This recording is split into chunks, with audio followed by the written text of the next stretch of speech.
عقبہ نے ابو وہاب بن عزیز کی لڑکی سے نکاح کیا تو ان کے پاس ایک عورت آئی اور کہنے لگی کہ میں نے عقبہ کو اور جس سے اس کا نکاح ہوا ہے اس کو دودھ پلایا ہے، نہ تو نے کبھی مجھے بتایا ہے۔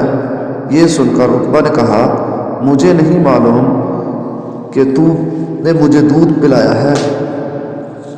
تب سوار ہو کر رسول اللہ صلی اللہ علیہ وآلہ وسلم کی خدمت میں مدینہ منورہ حاضر ہوئے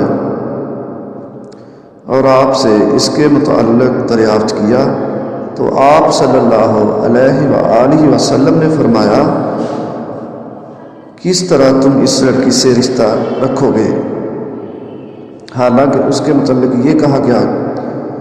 تب عقبہ بن حارث نے اس لڑکی کو چھوڑ دیا اور اس نے دوسرا خاوند کر لیا۔